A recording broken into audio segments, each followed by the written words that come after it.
Okay. Good afternoon, guys. Good afternoon. Good afternoon. This is Charles Hardy doing an up close and personal with one of Athens' favorites, Miss Commissioner Ovita Thornton. And guys, if you don't know, Commissioner Thornton right now is the commissioner over District 9. District 9 is her district. And just real quick, District 9 covers what area, Commissioner Thornton? It is really huge.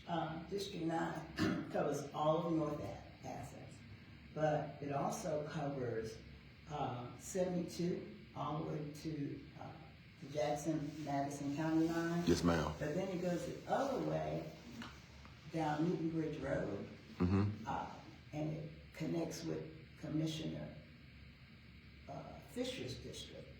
So I tip off at either Madison line, Jackson, or Jackson County lines, all the way out. Oh, District 9 go all the way to Jackson County line? To the line. Okay, okay. Going out by Dexter's, where we connect at. Out by the Newton Bridge and all that? Mm-hmm. Okay, okay. So first I want to say thank you for allowing us to get up close and personal with you about the issue that's around our city and your district. And I also want to thank you for all the work you have done. How long have you been on the commission, Commissioner Thornton? As of January the 8th, 2026, it'll be 8 years. You've been on the commission 8 years. Are you the longest standing commissioner on the commission? No, Commissioner Wright is longer. Commissioner Hamby is longer. Commissioner Melissa Link is longer. Okay. Commissioner Davenport and I are the next longest group. Okay. So I just want to thank you for all the work, and I think the community see a lot of the work that you have been doing throughout the years since you've been on the commission. I do want to thank you for your dedication to our citizens in Athens, Georgia, and I know firsthand that with you being a commissioner just in your district, that you do a lot of work outside of your district too. And I know this firsthand because I done called you numerous of times about issues outside of your district, and you was always there to lend that helping hand. So I do want to say thank you so much for all the work that you pour back into Athens to try to make Athens a better place. I do want to, is the one thing I want to bring up that I've been getting a lot of calls and stuff about is that we recently had a death. We recently had a death of a homeless individual behind the Athens Technical College. The body haven't been identified yet. So guys, the one that been asking me, the body haven't been identified yet. But that's another one of our homeless individuals. From my understanding, it's a black male that passed away. So that's another one of our homeless individuals that have passed away in our community. I want to touch bases first with you with the homeless situation.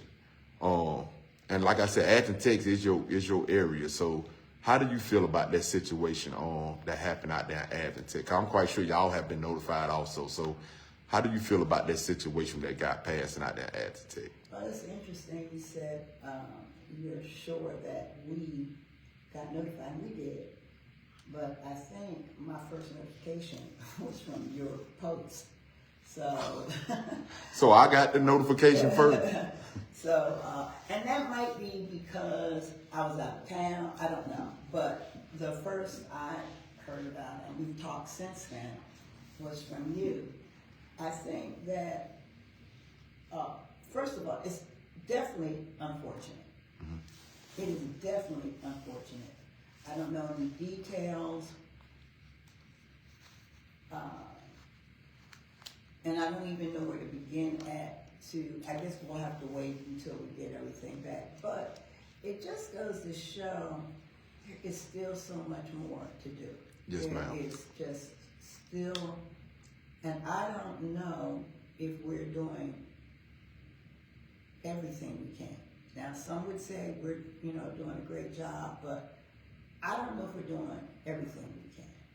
I have brought this up with the commission, mayor. I do sharing a lot of my concerns by emails, texts, and calls. Yes, ma'am. To my fellow commissioners. I'm not a podcast guru like you, but I do try to make sure that the things that are happening in the commission, in the community, that if it comes before us, I don't want any commissioner to say they didn't know. Yes, ma'am. So, and then when you know, what do we do about it? So, I know that one of the issues that been going with what been going down in our community, and I'm hands on and boots on the ground, so I know this, but the homeless population continues to grow. It continues to grow because of our housing shortages. But just like these last couple of days, we don't have it's so many things that's been neglected with the homeless population, right? And why I say that is I look at just the past 3-4 years ago, the government commission then was so big on making sure that we get some type of warming station and cooling station for Athens, Clarke County homeless population, right? And here it is, we 4 years in, and the closest thing that we got to a warming station is an outside tent with a blower in it. So I think when people look at, and I know one commissioner, understand me when I say this, I know that one commissioner can't do it by themselves. It takes a group of y'all to actually make things like this happen. But how many of our homeless population gonna have to die on the street or get hit by cars or whatever the situation is before this current commission figure out that we got to do something now?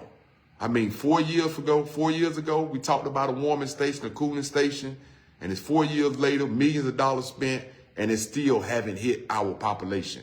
And mind you now, and you know this for a fact, that Athens have been listed as the hub in North Georgia for homelessness. They made it a hub. Why did they make it a hub? I don't know. I don't think that was a good idea, but Athens is the hub. And if we're going to be the hub and generate all this federal and state funding to come in to help the homeless population, then I think we need to be helping them. I think we need to be helping them. Is the government, and I don't know if you know this question, the answer to the question or not, but is the government on any path on looking to get some type of warming and cooling station for our homeless population? I've shared my concerns about the warming station with our new county manager. And you see that what we have, the tent that you're talking about. But I want to back up just a little bit, because in every situation, there's no one thing that is the root cause of a problem. And being in the hub is really nothing to brag about if we have homeless people dying. We don't need people coming here from Timbuktu to die. If I were the mayor, I would be trying to reach out to the surrounding families and talk about the problems we're having. We do have more. The reason we're the hub, we have more resources than some of our rural counterparts. This is where the resources are. That to me, that's where humanity is. But also, when you have resources, that's why people migrate here. So to me, one of the first things I would have done is had a meeting with the surrounding counties and address that issue to see what we could do in I think it's 10 or 12 of the county areas. Yes, ma'am. I think that the state government, well, the federal government ain't funding nothing hardly no more. That's how money should be distributed also.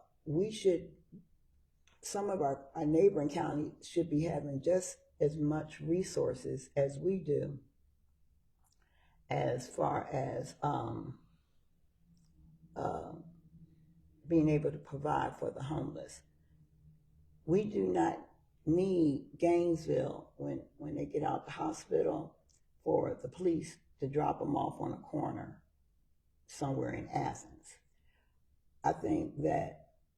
So you think those other counties should be held accountable? Oh, yeah. If a police officer, ambulance, and this happened, we know it happened. We done seen footage of it. Mm-hmm. If these individuals are bringing people in that's homeless, and I assume they bring it because Athens is listed as the hub, right? Right. That's where the resources are. Yeah. Mm-hmm. So if they're bringing them in, so you feel like that county, whoever bringing them in, they should be held accountable for the welfare of that individual. To bring them here and drop them off on the corner, to bring them here and drop them off at the Sparrow's Nest, to bring them here and just drop them off on Willow, that is very inhumane. Yeah. You're taking a vulnerable person, putting them in a surrounding that they got to learn how to fend for themselves when they get here.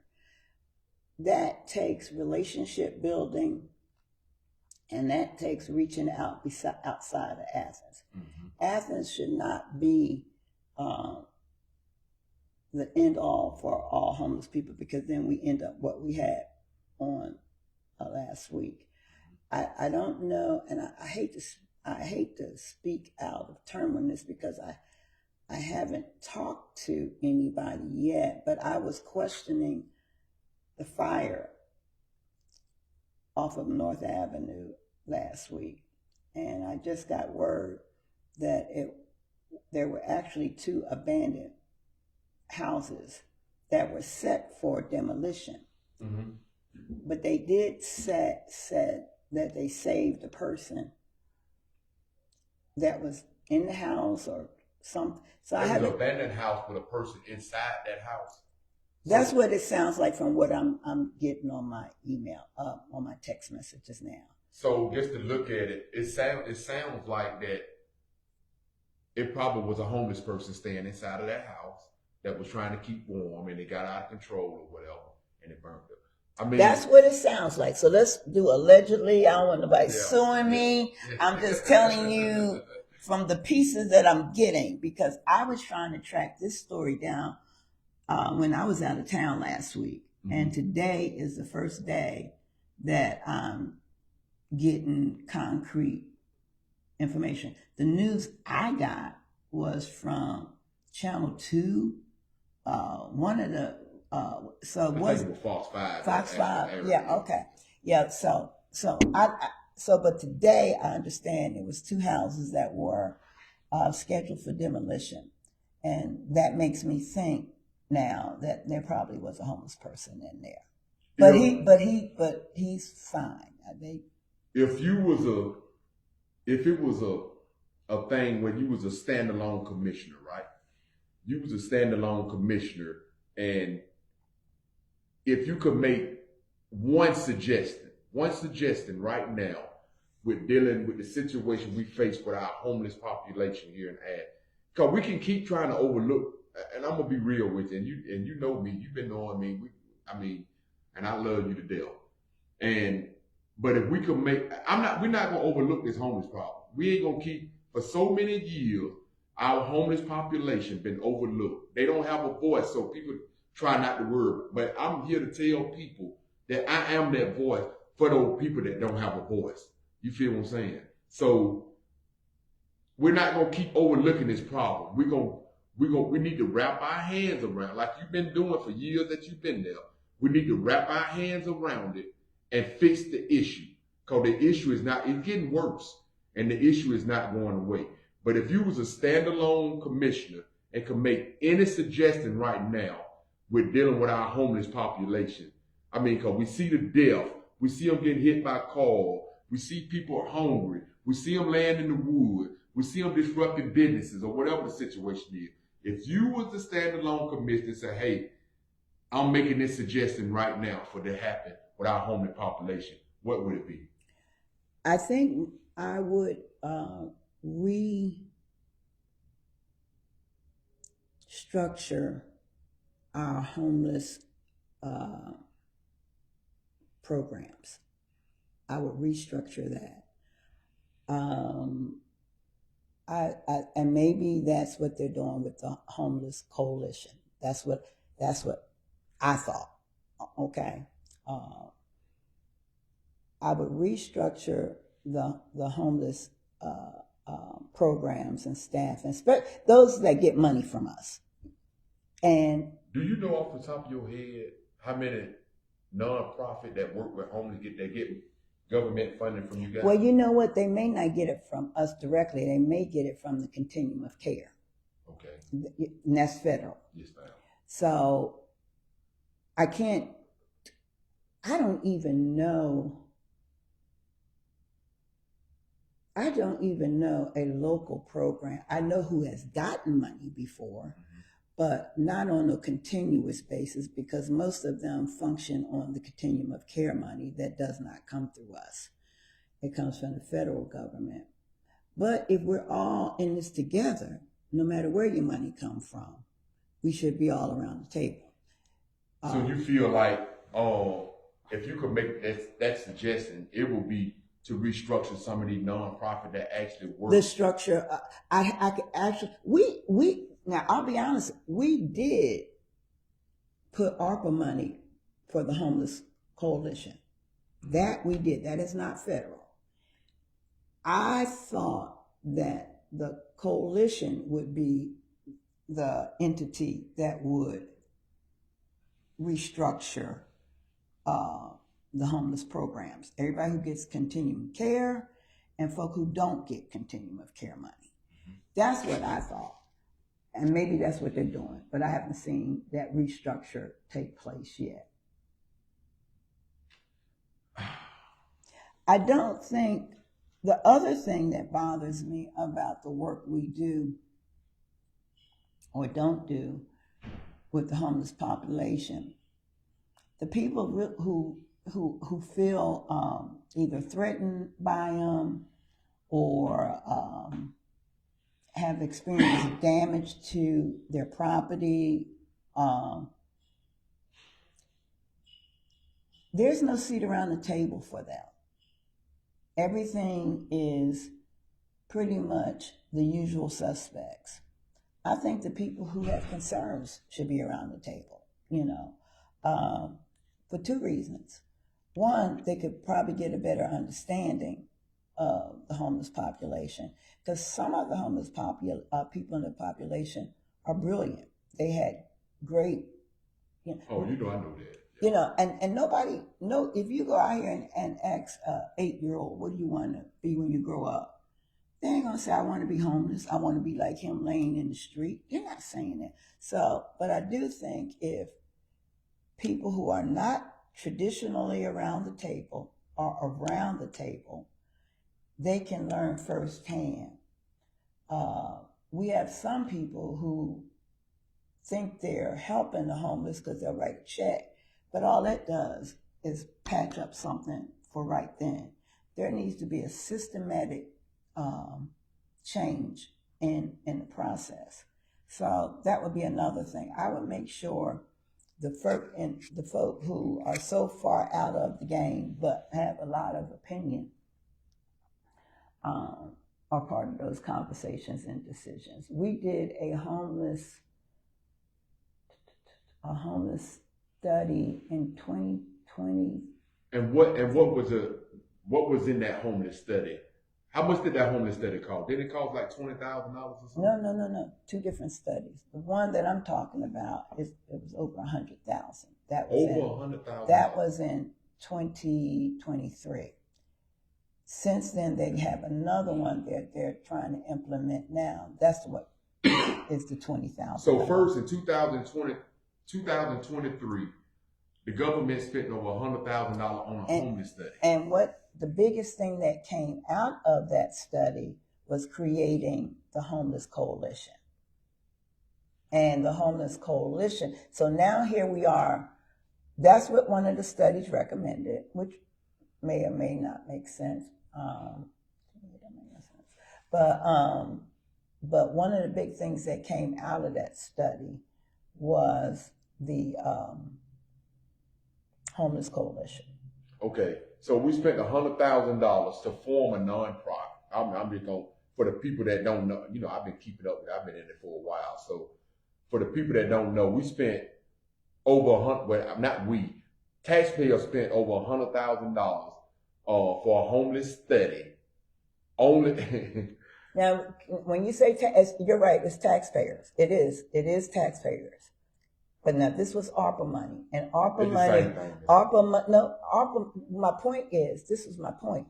ARPA money has much more flexibility than the general. So we'll just say, we'll leave taxpayer out of it. Yeah. We'll just say the government spent $100,000 ARPA money to find out that they need a homeless coalition. Now, I don't know what their job title is. I assume that by it being ARPA money, that y'all are keeping track on what they're doing. I assume that they're keeping track on what they're doing. Now, well, somebody's keeping track. Somebody keeping track. Yeah. But I got to be honest with you, that since this money have been, and now y'all finna allocate 20 more thousand have been allocated for another study. So let me say this. Since that money, that's $120,000 spent. Since that money have been spent to correct homelessness in Athens have grown since then. So now I question, and I'm going to get the paper. I'm going to get somebody to get the paper because I want to see the stats. I need to see the stats. Yeah, we got people being brought in, but I need to know if you're getting people housed, you're getting people back in rehab, like I do. Get people back in rehab. Get people back with family members. Get people jobs. I need to see that stuff. I never want to see it. Well, I'll be honest. I do believe they are doing that. I do believe that. Okay. To what level and how much? Could it be more? Should it be more? I don't know. And I'm going to ask you to hold. I'm going to backtrack a little bit because this is crazy. I don't believe in studies. I think when you hire somebody, they should be able to know what they need to do. Okay, they should know I mean, you might have to bring in a specialist for certain things, but I do think that we spend too much money on studies. Period. We spent $140,000 on the housing study. So I'm gonna be a question mark here. I'm not sure of how much we spent on the homeless because they were both together, but one was 140, and I can't.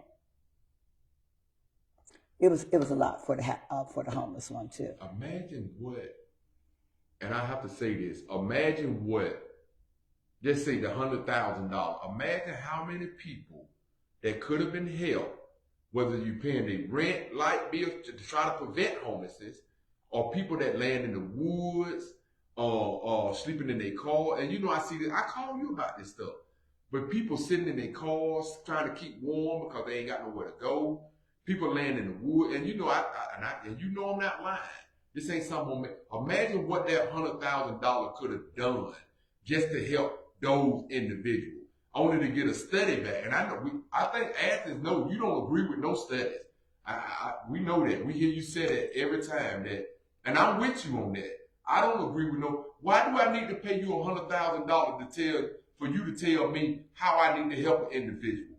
If you got a good heart and you in the game, you don't need nobody to tell you, Charles, you got to help this individual. I paid you $120,000 to tell me, for you to instruct me how to help somebody.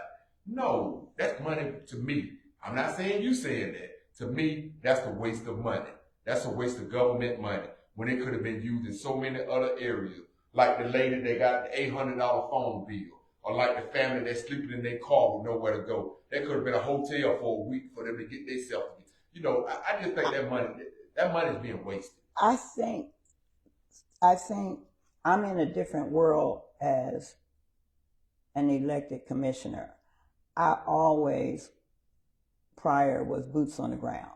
Mm-hmm. That's why I see things differently than some other folk. I don't think that, I think that smart people have to admit what they know and what they don't know. Yes, ma'am. And if you don't know, ask somebody. You know what I mean? And a lot of times things come before the commission because of my background, because I've worked, in all my life, all my grown life. I know where people are coming from. So my perspective is a little bit different from the folk that have not been in these spaces before.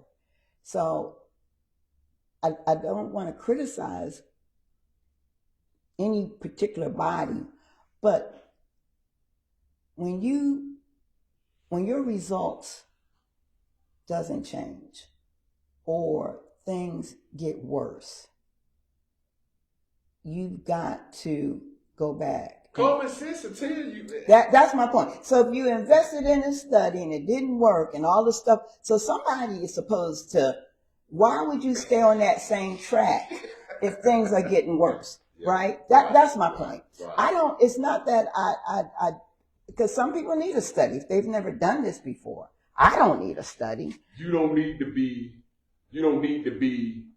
in the game doing this work if we got to explain to you. First of all, the government should have made sure they got somebody in there that know how to do the work, for one. And that's just my opinion. Now, everything that I'm saying, I don't want to make it look like you saying it, because I don't want nobody to say, oh, well, she said this. No, this is what Charles Hart is saying. When I talk, this is what Charles Hart is saying. But I think, personally, that if I got to teach you how to deal with individuals that experiencing homelessness, then I don't need you. I need people that got their boots on the ground, they can do this work and know what they're doing.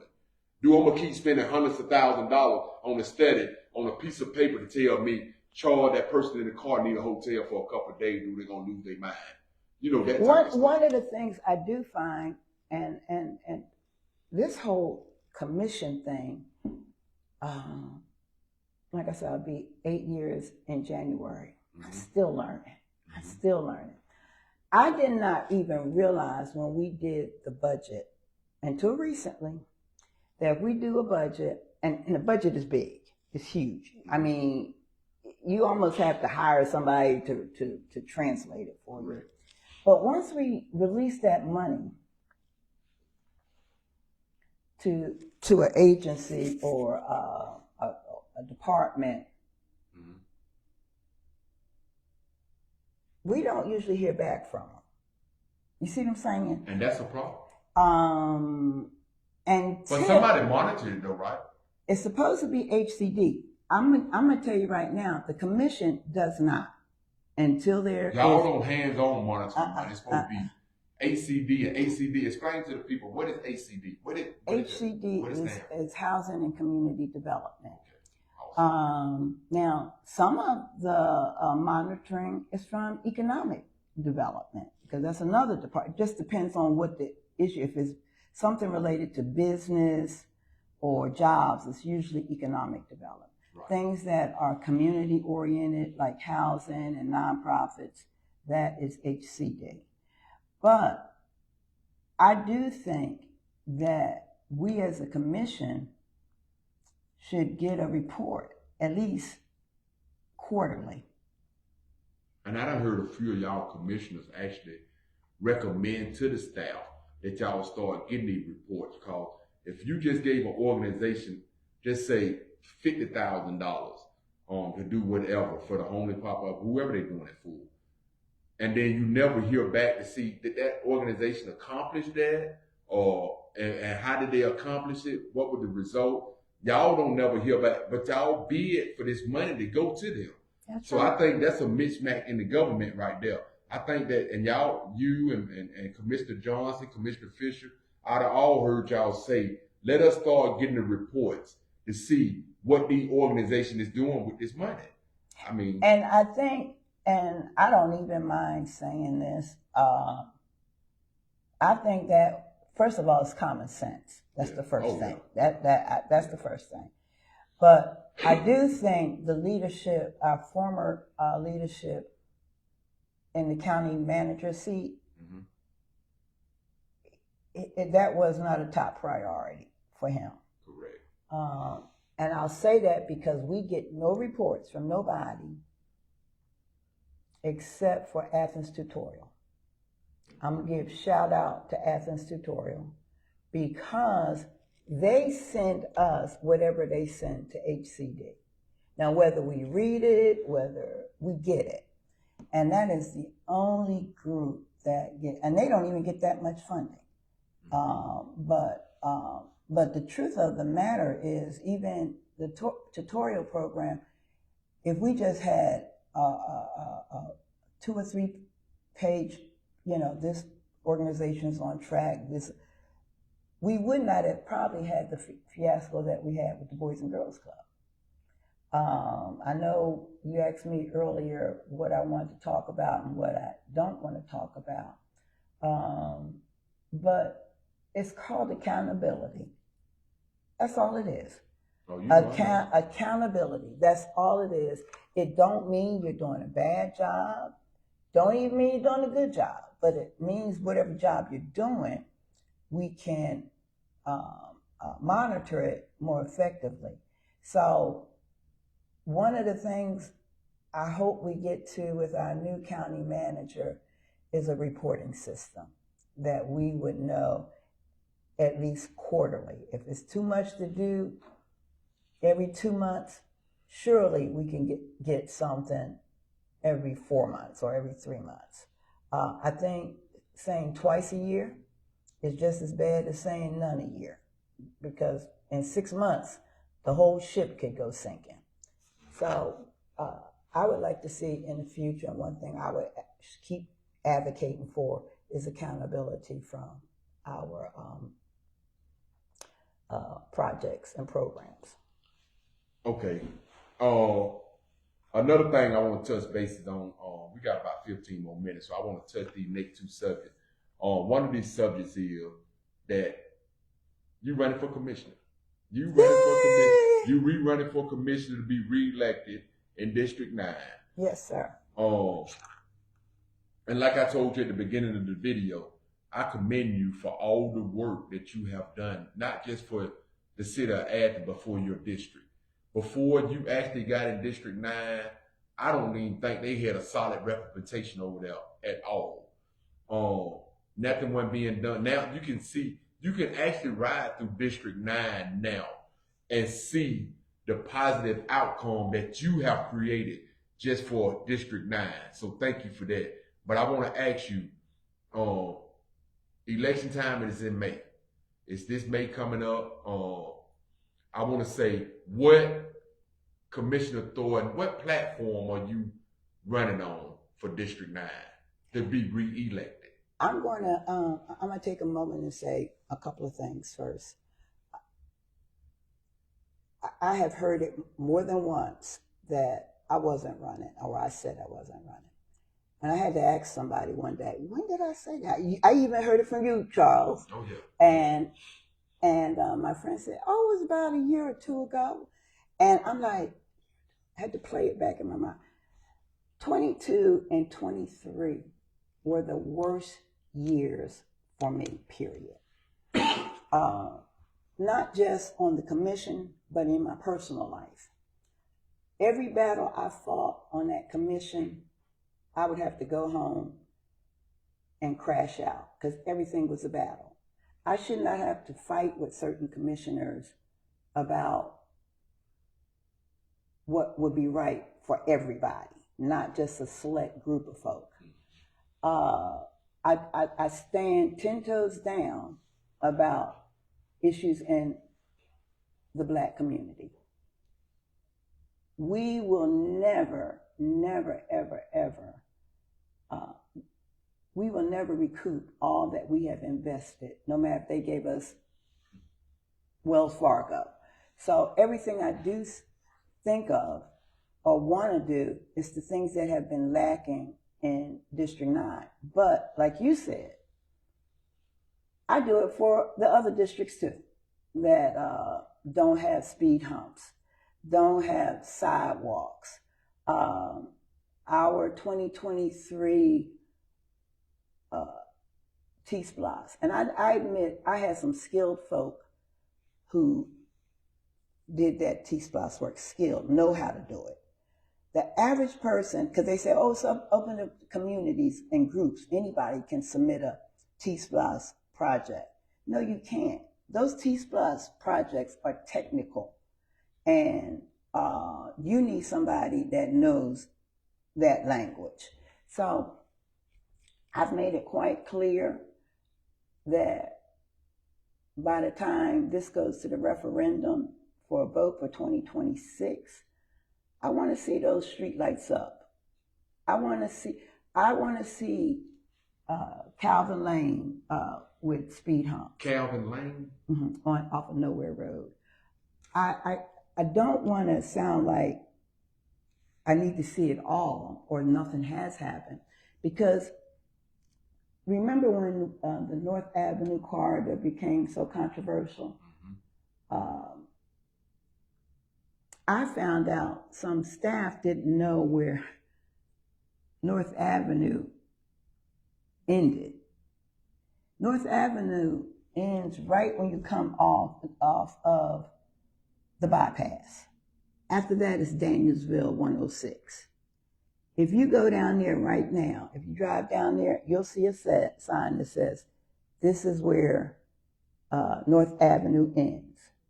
If you come up going towards town, you'll see another sign and say, this is where Danielsville Road ends. Little things like that. I worked with Nikki Jones before he left, and found out from him that there was a mix-up amongst staff people. So if you're drawing plans and things like that, and you don't know what's what. How can you possibly draw a plan for anything if you don't even know the streets? Well, that was one of the things that popped up, and it's very informal. And maybe somebody did, but I contributed to the chaos about that $24 million. And Nikki, one day, so I know that things can be done without going through all of these procedures, because one day when I woke up and drove down there, I saw the signs. We didn't go for no vote. We didn't have no proposal on the table. It was there. Is Smoky Hill your district? Smoky Road is my district. Not Smoky Hill? Smoky Hill, I think it's on the other side by Winterville. I just seen somebody, Miss Freeman, make a comment saying Smoky Hill needs speed bumps and lights. Smoky Hill? Is you talking about, Miss Freeman, are you talking about Smoky Road or is it Smoky Hill? I don't stay in that area, so I don't know. I ain't never heard of Smoky Road is up there coming down off of Nowhere Road. Okay. Is she off of Nowhere Road? I'm gonna wait for her to comment. Okay. But another, we're talking about progress. Another thing, this happened right when I first got on the commission about Satterfield being repaired. That's not my district. And they got a grant to fix one part of Satterfield. You said Smoky Hill is off of Nowhere Road. Go ahead. Okay. She's from that subdivision. But that wasn't but I met with all the young men that work with our youth coaches. We met with Blaine, and I will say it again. We met and nothing happened. Nothing. When they got a grant to do some tennis courts over there, I raised, I'm like, well, what about the field? That's how the field got included. Now, I need to find out now where we are, because this was a grant, but the field was supposed to be repaired. So that was not my district. And I don't mind helping anybody's district because it's all about knowing where to go and where to get the resources from. I will share. Now, any district that I do go into to help out, I will always let that commissioner know this is blah, blah, blah. And they called me. So that's another. And we had a lot of complaints around Pelican Springs about. Pelican Spring Road. I had a lot of complaints over there about trash dumping. Trash dumping. And I mean, people just getting out their car, dumping their trash. Big trashes, beds, and all of that stuff in the ditches. And I was able to advocate to get $50,000 to put up flock cameras. The flock cameras did so well in that area. They're moved all over the place now. We have dumping now on Freeman Drive. I just got a text from a gentleman yesterday. So now they're dumping trash on Freeman Drive? Coming down Freeman, throwing out there. They're not dumping the beds and stuff like that, just nasty. So we're going to have to fix that too. It's almost like some of this stuff the government can do, but some of folk need to take some personal responsibility also. If you have trash in your car, I promise you, it's not going to do nothing until you get to a trash can. So, but I drove down there and I didn't like the way it looked, so we will look back. But also on Nowhere Road, during the storms, we have real tall bamboo trees on Nowhere Road. If the storms or it gets windy real bad, the bamboo trees will fall in the middle of the street. People have to make a U-turn because they can't go through the bamboos. So I was able to get $100,000. They've cut most of those bamboo trees down on Nowhere Road now. They're going to be clearing some area, which was not from me, but from a resident on Linda Avenue. So infrastructure, stuff like that, I work. And those aren't the kind of things that you just go out and say, oh, I did this, I did that. It's part of my job. You know what I mean? It's part of my job. But you don't want people to think that you're not doing the job, because when they don't see it, oh, she ain't doing nothing. Oh, you can walk through District 9 and see that a lot of changes have been made since you've been there, man. And I'm quite sure a lot of the people that stay in your district really appreciate the work you have done. So if reelected, which I don't see nobody beat you, but once reelected, if reelected, what will be your next step for District 9? My next step is to ensure that the 2023 T-SPLOS projects are completed. Do you know right offhand what type of project is in that 2023 T-SPLOS? Lighting coming down Danielsville Highway. Lighting. Okay. And I already know that they're working with Jackson EMC on that. Okay. If they put that lighting on Danielsville Highway, that is going to be huge. I don't know if anybody's just driven down there at night. There's been a couple wrecks there. Oh yeah, we've had 2 fatalities. Yeah. Harvey Mathis, I was able, and this was under Blaine's term.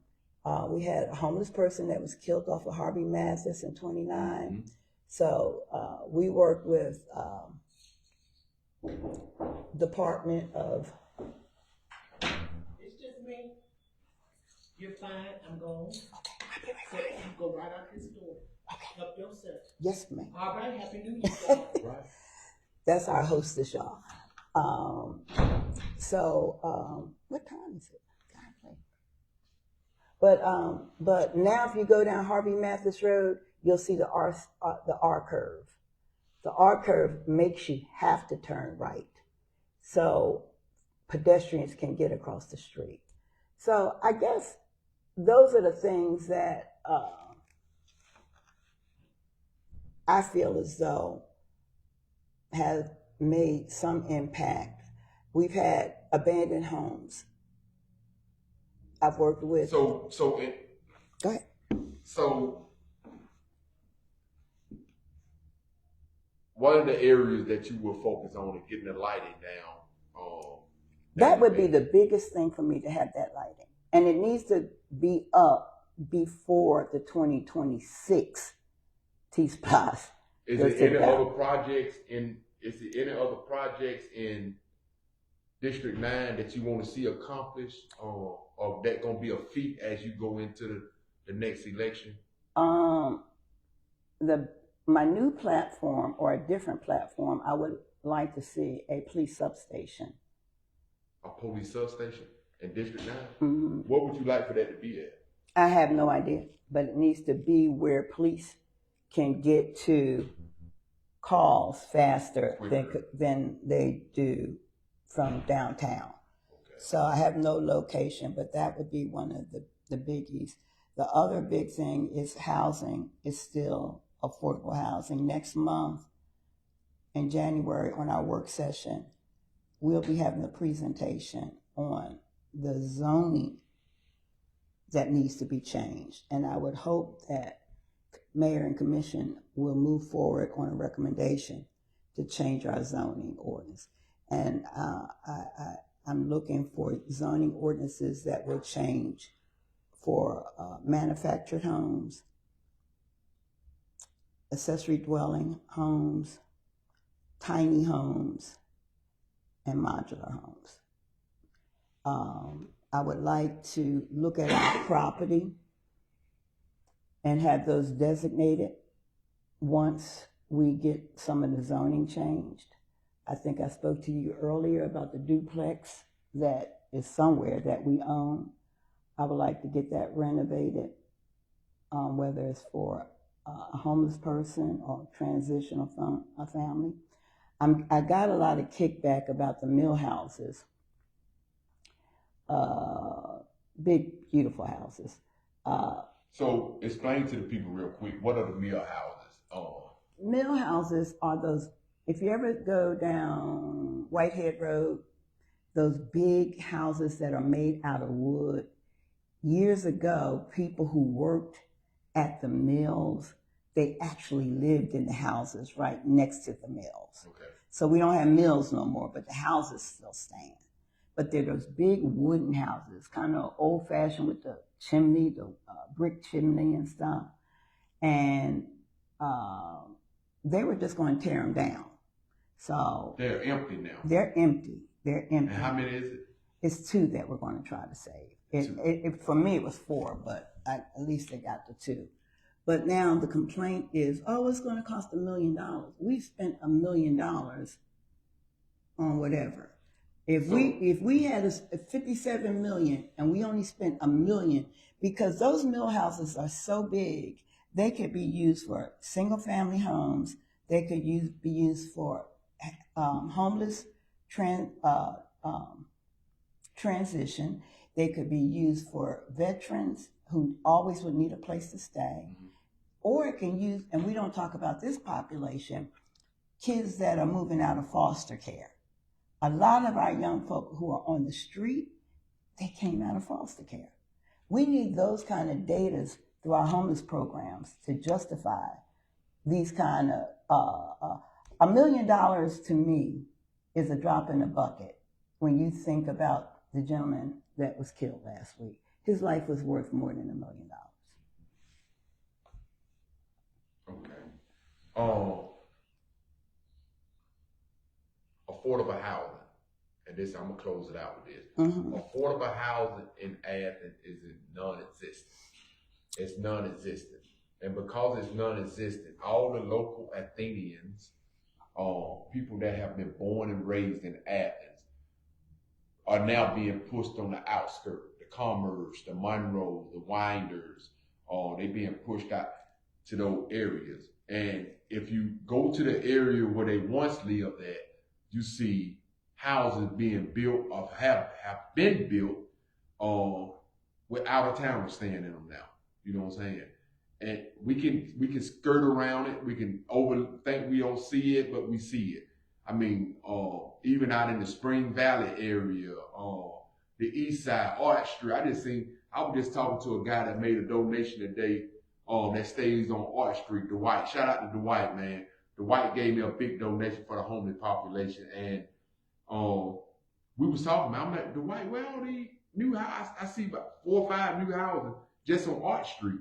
And I'm like, man, he said, man, they buying up our land, taking out, they buying up our land or whatever. So to make a long story short, affordable housing does not exist in Athens, and we know that. The only thing that close to affordable you're going to get is the flats, the NOLA, and we're in the flats.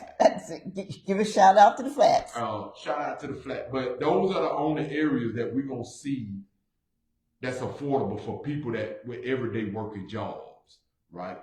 So now I'm going to ask you, and we'll close it out with, with this question, but I'm going to ask you, why is it so hard for Athens Clarke County government, who I think is already behind time anyway, but why is it so hard for Athens Clarke County government to say, we going to build some affordable, and when I want people to know this, when I say affordable housing, I'm not talking about you build a house for one family, that might be let's say $190,000.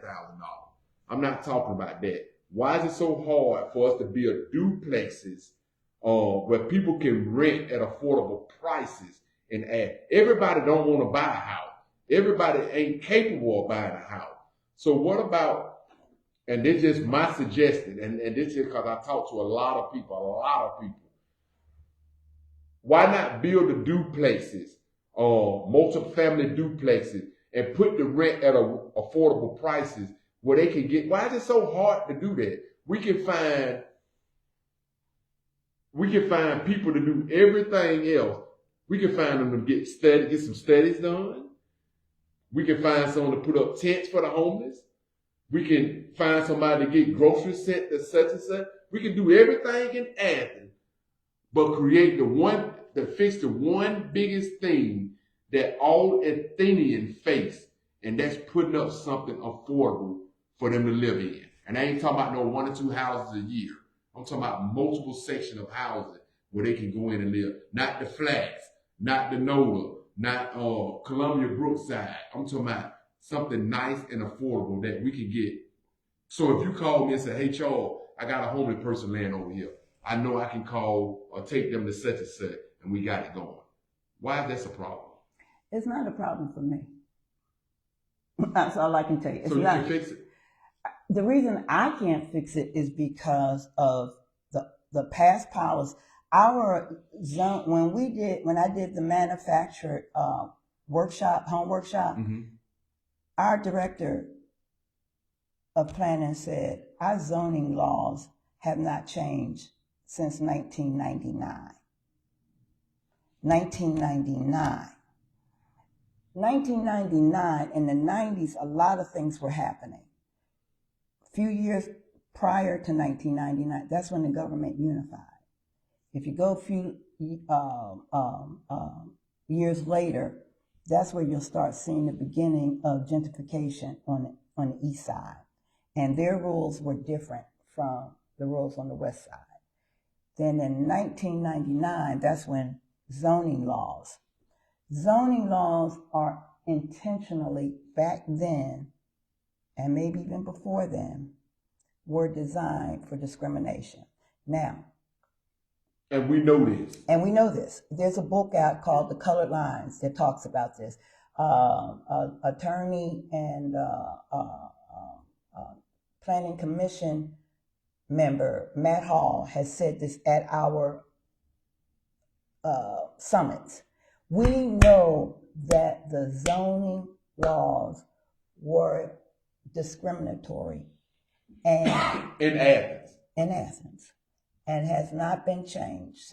So next month, has somebody even thought about changing? Well, next month there's a presentation for our work session, and everything I'm telling you now, and maybe you need to actually make sure your viewers are watching that work session. The work session is going to talk about the problem. It's going to make some possible solutions. And then it's going to be up to the mayor and commission to authorize making some changes to our If zoning you, laws. I mean, it seems like to me this is a no-brainer. It's just having common sense. If you got policy in the place that screen discrimination or racism or whatever you want to, however you want to label it, it's a no-brainer to fix it. Well, it's a no-brainer for me either. Not you. I'm saying and my point is, this is my point. I don't know why. Corey said, "Hey, Mom." Oh, hey, Corey. What I'm saying is, the folk that have not spoken up or spoken about this, you're going to have to ask them. Now, I'll tell you what Commissioner Fisher tried to do a few months ago. He tried to do a moratorium on building. It never got traction. And I told him the other day, I'm going to bring it back up. I don't know why it didn't get no traction. I don't know why a moratorium on building would be harm. Who's it going to hurt? It's not going to hurt the average. It might slow down the development, but it ain't going to hurt taxpayers. The other thing is, we pay enormous taxes in Clark County. Enormous taxes. That's another reason people can't afford to live here. There needs to be a tax reform. We need to fix our zoning codes. But the reason... Has somebody even started the process on it? We know what the problem is. We see it. You just told us. And we see it. We know common sense. We see it. Have anybody, well, the current government, I ain't going to just say commissioners, I ain't going to just say the mayor. The current government is listed on paper what these problems are. Have anybody started the process? Like you said, Commissioner Fisher tried it, and it didn't get no traction, though. So that was the government saying that they don't want to change. Well, it's going to come back up, because to be honest with you, we didn't talk about it, and we don't talk about things that I think are that impact. But this is where I am. I trust God so much at this point, because I believe, first of all, I don't believe there's a housing shortage at all. It's just like some of these other there is no housing. The shortage becomes costs that developers charge, property taxes, and zoning. Oh yeah, we got a lot of housing that's empty because of the prices. I mean, because of the prices. So even with the student housing, a lot of the student housing, and they're still building. They're still building, and some of these aren't even filled yet. Yeah, exactly. So it's no crisis of a housing shortage. It really isn't. I don't know how these developers. I don't know if they write it off on their taxes. I don't know, but there is. And the moment we stop saying that there is a housing shortage and tackle those three things, you'll see people housed. I cannot stand, I hurt so bad when I get a text or a call from somebody who legitimately lost their job, never been late, and I got to go through hoops. First of all, she shouldn't have had to call me. You see what I'm saying? But because I'm a commissioner, I was able to go through some doors that she wasn't privy to. That's not right. If you think about it, that's another broken part of the government that we face, because a person that experiencing a situation on the streets or in the community, they shouldn't have to call their local government or their local commissioner to get help. It should be departments in the place when they can say, okay, I'm gonna call ACD and get help, or I'm gonna call such and such department and get some help. Y'all should be the last resort. Commissioner should be the last resort for the community to actually be able to attain help. But because of these departments in the government are so broken and dysfunctional, or whatever the situation is, they have to actually call the Commissioner Thorntons and the Dexter Fishers or whoever and get help for y'all to put pressure on the department to make sure they help. That tell you right there, the government is broken. Now, if somebody's listening, they probably would say, well, if she's talking like that about the government, why does she want to be commissioner again? Because you're making a difference. That's why. it's because I know what I know now. This knowledge didn't come in a box, with a bow on it. This knowledge came from getting kicked around, trying this, going this. I think I know enough now. And the other thing is, I want to run. I want to be commissioned again. I know I can't save the world. I came on this commission thinking, I'm gonna save the world. I'm gonna do all of this. No. You always need 6 votes. That's the first thing. Yeah, it always takes 6, and you got to make sure you're able to translate the issue clearly and be able to negotiate. People get hung up in the term quid pro quo and community benefits. Community benefits, in my opinion, is nothing but quid pro quo. They just found another way to say it. And that's when you do something for me and I do something for you. So it's learning that, but honest to goodness, as bad as it is right now, we've talked about homelessness, housing, yada, yada, yada. For me, and maybe I'm being a little selfish, from when I came on in 2019, this is better. This is the best it's been. Okay, so we got a minute and a half left. I want to say in closing, first I want to thank everybody that have watched this. This was very informational. But I want to say in the last minute, I know I support you.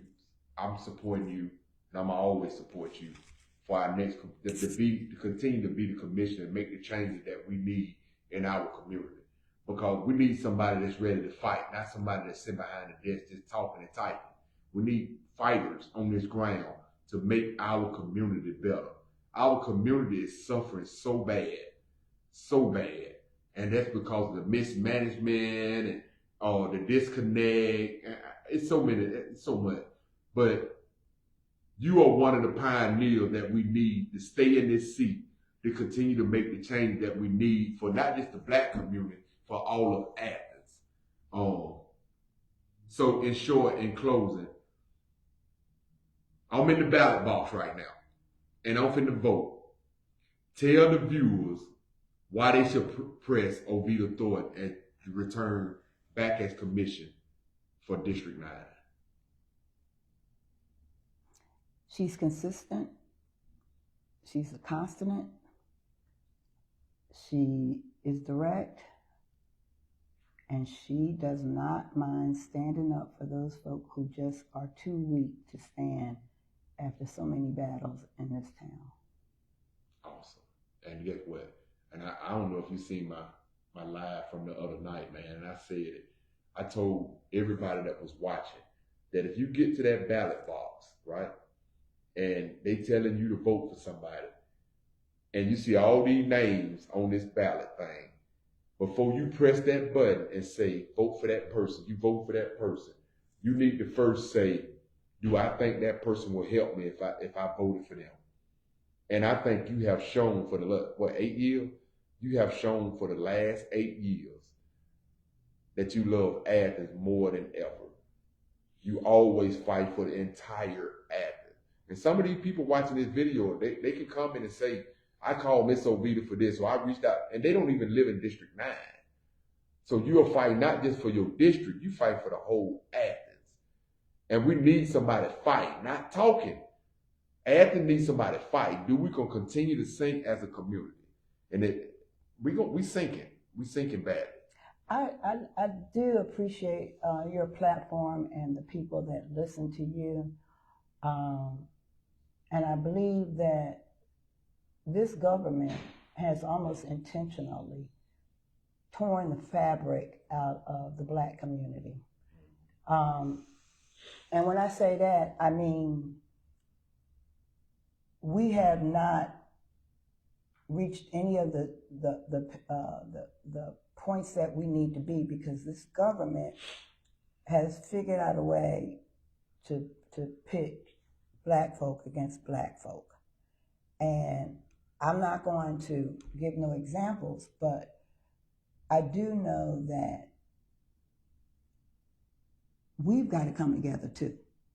We've got to put our stuff together, because this ship is sinking. I said it's the best it's ever been, but I tell you, that first year I ran, when them 6 folk, I ain't calling no names, when them 6 folk came in for a vote, no matter what, they had already their plan. I couldn't put nothing on the table back then. At least I can get something on the table now. and people kind of listen. But we've got to do some self-accountability also. Everybody can't, for the weak and can't make it, yeah, we pull them along. But those of us that can go a little further, we got to do that. And that's what I said the other night too, and I'm going to close out. But that's what I said the other night too, Commissioner Thornton, that we need to put people, not just because they are friends or because we cool with them, because their name is famous. We need to put people in these elected official spots that love the community, that's doing the work in the community. I mean, damn all that you did. I mean, you did it from behind the desk. We're in a stage now where God is making us warriors. And these warriors don't fight from behind the desk. You got to get out there in that field and make this stuff happen. We need commissioners like you in those spots. We got a few good commissioners, and it's a few that I feel like need to go. And starting January the 2nd, I'm calling them out. But I support you because you own the ground. You done been up in the woods with me to talk to homeless people. We done rode around in your district in big dump trucks trying to fix stuff. Yes, we did. Pinewood, we done went out there when they hit a big, I mean, you're a boots on the ground commissioner. And those are the people. We don't want somebody to say, hey, I'm going to run for commissioner, or I'm going to run for mayor, or whatever position they're running for. And they get there, and it's just all talk. All talk. Well, we need boots on the ground. But the boots on the ground is one thing, but that learning curve, it took me 4 years. And then when I figured it out, then I saw how screwed everything was. Yeah, I just want to finish. I really want to finish the projects that I've already planted seeds in, because I see the buds coming up. I see it. And I think that Athens is going to be a better place when it comes to full bloom. All right. Well, thank you so much, Commissioner Thornton. Guys, there you have it. It's Commissioner Thornton rocking with us today, man. District 9 Commissioner. She's up for re-election this coming May. And we need to make sure, and I personally stamp, that we need to make sure that we keep people like Commissioner Thornton in this seat to keep doing the work for us. Ain't scared to say it. She ain't scared to say it. I think that's why I fell in love with you, because you're not scared to say what needs to be said. Well, now, you done got a piece of it. Oh yeah, I got me a couple times, but because I understand the view, I don't know everything. But one thing people can tell you is that they know I love this community.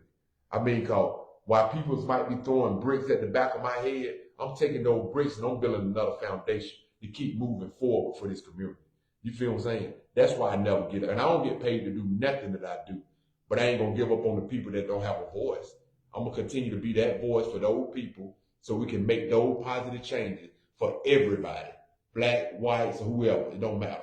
You know what I'm saying? So thank you, Commissioner Thornton, for all the work you have done for District 9.